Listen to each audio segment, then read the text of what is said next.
در مناقشه مرزی تاجیکستان و قرقیزستان از جانب تاجیکستان 250 نفر کشته و زخمی شدند.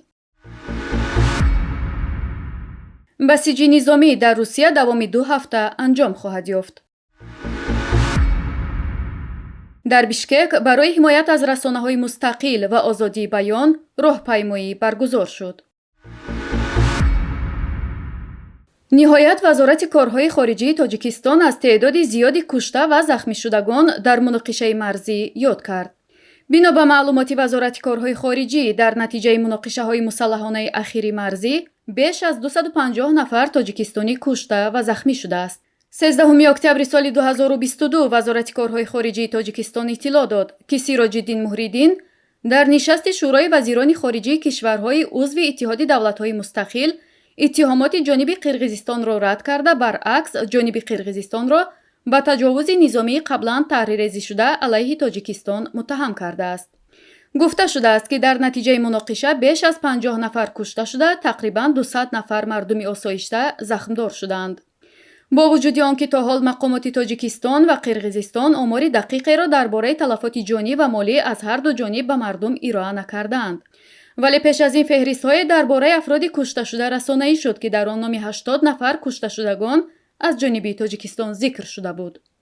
با گذشت نزدیک به 1 ماه از مناقشه‌های خونین مناطق نزدیک سرحدی تاجیکستان و قرقیزستان، همانا هر دو جانب از منبرهای مختلف یکدیگر را با آغاز جنگ متهم می‌کنند. کار تا جای رسیده که در مذاکره سه جانبه با اشتراک ولادیمیر پوتین در آستانه امامعلی رحمان و صادر جباروف، رئیس جمهوران دو کشور به هم دست ندادند. پرزیدنت روسیه ولادیمیر پوتین گفت که بسیجی نظامی در دوام 2 هفته انجام خواهد یافت. در این باره وی در نشست مطبوعاتی در پی نتایج نشست آستانه اظهار داشت. طور خبرگزاری کمرسانت خبر می‌دهد ولادیمیر پوتین گفته که در آغاز بسیج نسبی نظامی وزارت دفاع شماره کمتر از 300,000 نفر را تخمین زده بود. حالا 222,000 کس سفربر کرده شده است. پوتین تاکید کرد که از وزارت دفاع در مورد سفربری پیشنهاد نو وارد نشده است و در نظر نیست. به گفته پوتین تدبیرهای سفربرکنی در دوام 2 هفته انجام خواهند یافت. کاتب مطبوعاتی او دمیتری پسکوف نیز این را تایید کرد که سفربرکنی در 2 هفته به انجام می‌رسد. به گفته پرزیدنت روسیه 33,000 نفر سفربر شده الکی در واحدها قرار دارند. 16,000 نفر وظیفه‌های جنگی را اجرا می‌کنند. وی قید کرد که خط تماس با اوکراین 1,000 کیلومتر را تشکیل می‌دهد. تنها از جانب سربازان قراردادی محافظت کردن آن غیر امکان است. از این رو آنها مجبور شدند که سفربرکنی اعلان کنند. پیش از این وزیر دفاع روسیه سرگئی شایگو قبلا گفته بود که تا 4 اکتبر شمار شهروندان سفربر شده روسیه از 200,000 نفر گذشته است. تعلیم آنها در 80 میدان مشق نظامی و 6 مرکز تعلیمی صورت می‌گیرد. روزی که 21 سپتامبر اعلان سفربرکنی قسما اعلان شد، او گفت که سفربر کردن 300,000 نفر از نظامیان ذخیروی در نظر است. رئیس جمهوری روسیه روز 29 سپتامبر به تعداد زیادی شکایت‌ها درباره نقض دعوت در چهارچوب سفربرکنی اشاره کرده، خواستار اصلاح این اشتباهات شده بود.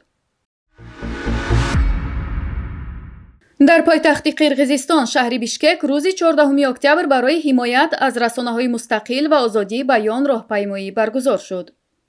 بیشتر از 100 کس در نزد سرایستگاه راه آهن بیشکک جمع شده تا بینای پارلمان قرقیزستان در مرکز شهر راهپیمایی کردند. تامارا ولیوا رئیس کمیسیون شکایت به رسانه‌ها گفته که وکیلانی که در پارلمان از آزادی بیان پشتیبانی کردن نمی‌توانند باید مندت وکیلیشان را سپارند. روزنامه‌نگار علی توکتاکونوف که در راهپیمایی شرکت کرد بر این نظر است که مقامات حفظ حقوق باید سپارشگران گردهمایی ضد آزادی رسانه‌ها را پیدا کنند. روز 13 اکتبر پشت در دفتر رادیوی آزادی در شهر بیشکک نزدیک به 40 کس جمع شده بستن بخش قرقیزستانی رادیوی آزادی، رسانه کلوب و کاکتوس مدیا را طلب کردند. گردهم آمدگان این رسانه‌ها را دشمن خلق نامیدند. ایلینبک اسرائیلوف یکی از اشتراکداران گردهمایی دعوت به آتش‌زنی رادیوی آزادی را کرد. اخیراً جیمی فلای پرزیدنت رادیوی اروپای آزاد، رادیوی آزادی، خواستار تحقیق درباره تهدید به خبرنگاران این رسانه در قرقیزستان شد. جیمی فلای در بیانیه‌ای از مقامات قرقیزستان خواست از آنهایی که کارمندان رادیوی آزادی، رادیوی اروپای آزاد را با خشونت تهدید کردند، بازجویی کند.